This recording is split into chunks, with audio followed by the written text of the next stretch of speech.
সেনাপ্রধানকে মারাত্মক রকম প্রতিপক্ষ ভাবার প্রবণতা এনসিপির মধ্যে দীর্ঘদিন থেকে লক্ষ্য করা যাচ্ছে এবং এই প্রতিপক্ষ ভাবার প্রবণতা এতটাই গভীর, এতটাই তীব্র যে নানান সময় নানা রকম ঘটনার এটা ম্যানিফেস্টেড হয়ে ওঠে, আমাদের সামনে এসে হাজির হয়। জনাব সার্জিস আলমের সাথে একজন সেনা কর্মকর্তার আলোচনা বা কিছুটা কথাবার্তা নিয়ে গতকাল বিকেলে আমি একটা ভিডিও আপলোড করেছিলাম রংপুরের একটা ঘটনায়। সেটা যতটুকু ছিল এরপর জনাব সার্জিস আলম যে ধরনের একটা ফেসবুক স্ট্যাটাস দিয়েছেন, তাতে এটা মনে করা যথেষ্ট কারণ আছে যে সেনা প্রধানের সাথে তাদের এই দ্বন্দ্ব অত্যন্ত গভীর এবং এটা একটা খারাপ দিকে যাবার সম্ভাবনা আছে। কেন এই দ্বন্দ্ব, এবং এটা কি শুধু এনসিপির দ্বন্দ্ব নাকি আমরা এনসিপিকে, আমি অন্তত এনসিপিকে সরকারের বা স্পেসিফিকলি বলে ডক্টর ইউনূসের দল বলছি বেশ কিছুদিন থেকে, সেই দ্বন্দ্ব সব মিলেমিশে একাকার হয়েছে কিনা আমাদের জন্য এটা ভালো লক্ষণ না যে কোনো বিবেচনায়। জনাব সার্জিস আলম যা করেছেন তার আগে ইনফ্যাক্ট এনসিপির আরও কিছু ইতিহাস আছে, আমি একসাথে কথা বলতে চাই। আমি গতকাল যে ভিডিওটা করেছি তখন জনাব সার্জিস আলম পরবর্তীতে এটা জবাবে কোনো স্ট্যাটাস দেননি, তাই সেটা সেখানে সংযুক্ত করা যায়। এই স্ট্যাটাস দেওয়াটা আরও বড় গুরুত্ব দেওয়ার দাবি রাখে। আমি এটা বলতে চাইছি যে এটা খুবই সিস্টেম্যাটিক ব্যাপার। আমি সার্জিস আলমের স্ট্যাটাসের একটা অংশ একটু পড়তে চাই। তার আগে যখন সম্ভবত এনাদেরকে ধরা হয়েছিল, মানে আমরা বেসিক একটু বলে রাখি, সার্জিস তার স্ট্যাটাস এটা আবারও বলেছেন, জিএম কাদেরের বাড়িতে ভাঙচুর এবং অগ্নিসংযোগের ঘটনায় সেনাবাহিনী কয়েকজনকে জিজ্ঞাসাবাদ করতে চেয়েছে। ওর মধ্যে বৈষম্য বিরোধী ছাত্র আন্দোলনের লোকজন আছে, তাদেরকে ছাড়াতে জনাব সার্জিস আলম গিয়েছিলেন এবং সেখানে মিলিটারির একজন ব্রিগেডিয়ার জেনারেল, যথেষ্ট উচ্চ পর্যায়ের অফিসার, আমি গতকালকে ভিডিওতে বলেছি যেখানে এই ধরনের মব ভায়োলেন্স আর চলবে না ভাবে জাতীয় কথা জনাব সার্জিস আলমকে স্পষ্টভাবে শুনিয়ে দিয়েছেন। এবং আমি মনে করি এটা শোনানো অনেক আগে দরকার ছিল প্রত্যেককে, যেই করুক না কেন। এবং এখানে শুধুমাত্র তার দলের লোকজন ছিল তা না, এখানে বিএনপিও ছিলেন এবং বিএনপির লোকজনকেও ডাকা হয়েছিল। সো এটা অনেক আগে করা উচিত ছিল। সার্জিস আলম যখন তাদের গ্রেফতার করা হয়েছে ধারণা করি, তখন তিনি একটা স্ট্যাটাস দিয়েছিলেন, রংপুরে ফ্যাসিস্টদের দোসরদের গ্রেফতার না করে অভ্যুত্থানের সহযোদ্ধাদেরকে বিব্রত করলে আগামীকাল রংপুরের রাজপথে আবার দেখা হবে আর আমরা সেখানে সামনের সারিতে থাকব। মানে তিনি হুমকি দিয়ে রেখেছেন। যে স্ট্যাটাসটা দীর্ঘ একটা স্ট্যাটাস, আমি খুব বিস্তারিত পড়ছি না, কিন্তু যে জায়গাটা আমাদের কাছে সবচেয়ে গুরুত্বপূর্ণ সেটাই যাব। এখানে যেটা বলা হয়েছে,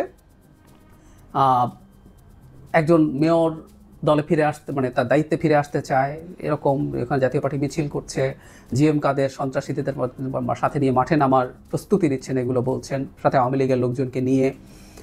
তারপরে ফ্যাসিবাদ বিরোধী ঐক্য একসাথে জাতীয় পার্টি এবং জিএম কাদের বিরুদ্ধে মিছিল করলে জনাব সার্জিসের ভাষ্য মতে জাতীয় পার্টির সন্ত্রাসীরা সেখানে হামলা চালায়।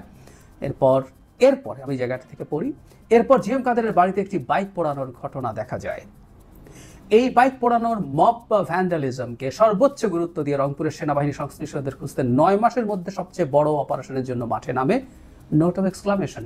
মানে জনাব সার্জিসের ভাষাগুলো আমরা খেয়াল করব, বেশ বিদ্রুপ এবং তাচ্ছিল্য আছে, এটা খেয়াল করতে হবে।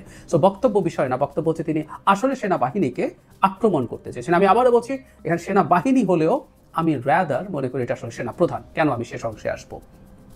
উনি এখানে আশ্চর্যবোধক চিহ্ন দিচ্ছেন। তারপর বলছেন, মহানগর বিএনপির সভাপতি, সেক্রেটারি এবং জেলা ও মহানগরের বৈষম্য বিরোধী আহ্বায়ককে জিজ্ঞাসাবাদ করা হয়। খেয়াল করে আমরা বিএনপির টপ 2 জন লিডারকেও এখানে জিজ্ঞাসাবাদ করা হয়েছে এবং আমরা অন্তত সেটা নিয়ে বিএনপির তেমন কোনো প্রতিক্রিয়া দেখি না। আমি আমার গত ভিডিওতে বলেছি, বিএনপিরও উচিত হবে তার লোকজনকে সামলানো, তারা কোনোভাবেই এ ধরনের কোনো কাজে যেতে পারে না।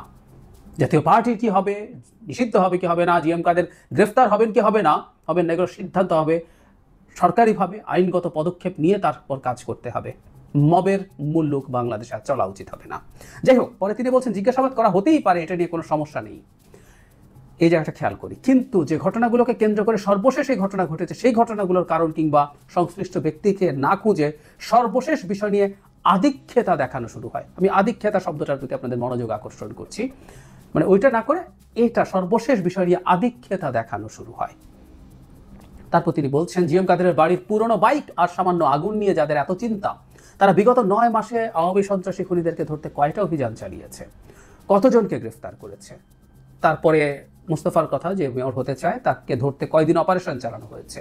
9 মাসে রংপুরে বিভিন্ন জায়গায় আওয়ামী দখলদারকে থেকে জনগণের ন্যায্য সম্পদ উদ্ধারের জন্য কয়টি অভিযান চালানো হয়েছে। এরকম অনেকগুলো প্রশ্ন তিনি দিয়েছেন। তার মানেটা হচ্ছে সেনাবাহিনী কিছু করছে না, বরং মব, যেটা সর্বশেষ ঘটনা, সেটা ক্ষেত্রে আধিক্যতা আধিক্যতা দেখাতে চাইছেন এবং তাদের এই পদক্ষেপকে তিনি নোট অফ এক্সক্লামেশন দিয়েছেন। তার মানে আমরা বুঝতে পারছি সেনাবাহিনীর যে ব্রিগেডিয়ার জেনারেল জনাব সার্জিস আলমকে, ইনফ্যাক্ট যাদেরকে ধরা হয়েছে তাদেরকে গ্রেফতার করা হয়নি, ছেড়েই দেওয়া হয়েছে, তার দলের দুজনকে জনাব সার্জিস আলম সাথে করে নিয়েই গিয়েছিলেন। আমি এমনি মনে করি, আমি আবারও বলে রাখি, ভবিষ্যতে সব মবগিরি যারা করবেন, যারা বাংলাদেশকে মবের মুলুক বানাতে চাইবেন, তাদেরকে গ্রেফতার করে আইনের আওতায় আনা উচিত হবে।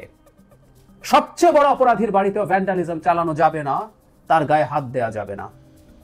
বিচার হবে, বিচার চাই, সেই বিচারে তার ফাঁসি হতে পারে, তার সম্পত্তি ক্রোক্ট হতে পারে, প্রত্যেকটা আইনি পথে হতে হবে।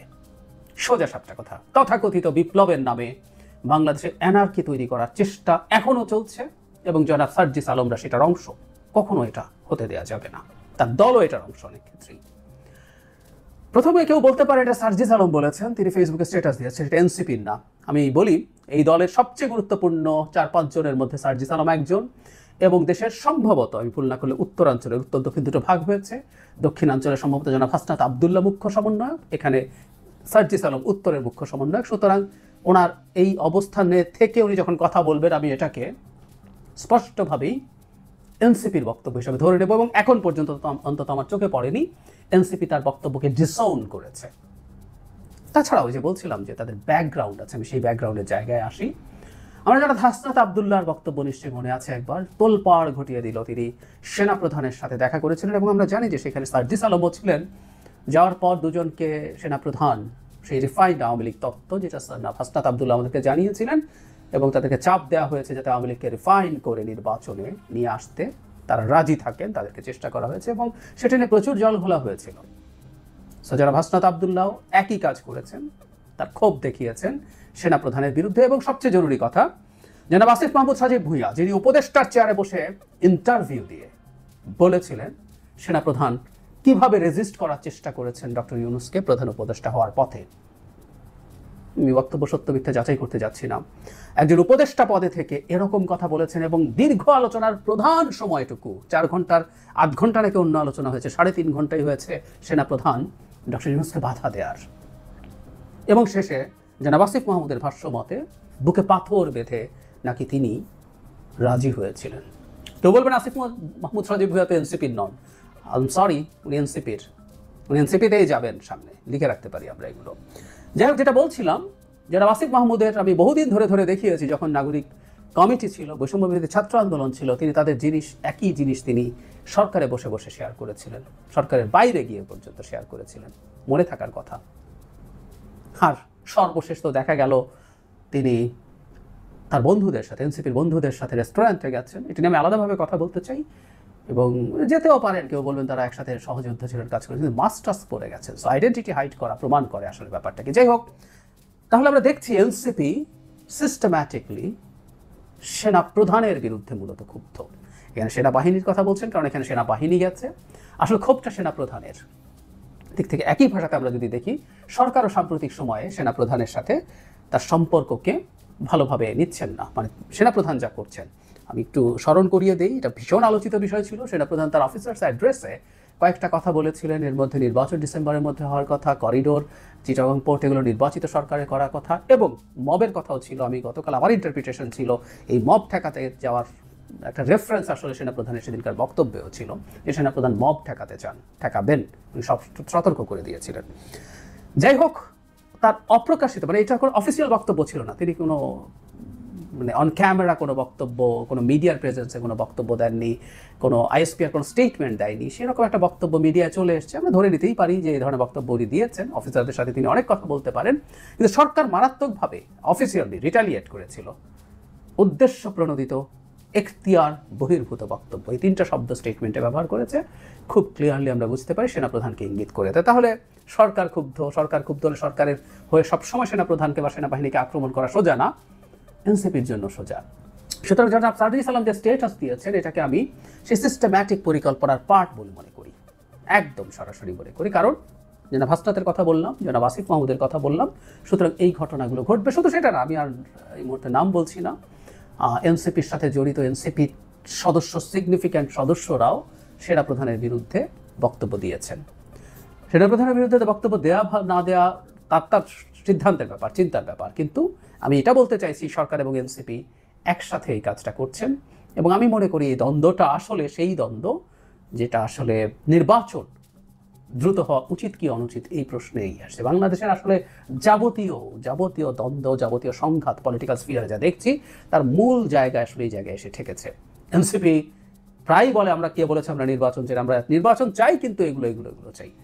আমি প্রায় বলি মানে মুখের কথাই যদি গ্রহণ করতে হবে তাহলে আসলে কোনো বিশ্লেষণের প্রয়োজন নেই, যে মুখে যা যা বলেছে তাই তো সঠিক, ঠিক আছে আমরা মেনে নিলাম। কনটেক্সট বলে তারা সেটা চান না। সুতরাং আমরা সার্জিস আলম যা বলেছেন, যা করেছেন গত পরশুর ঘটনার পর এরকম ঘটনা আবারও ঘটবে, কারণ এই দ্বন্দ্বটা ভেতরে রয়ে গেছে, তাদের এই ক্ষোভটা রয়ে গেছে।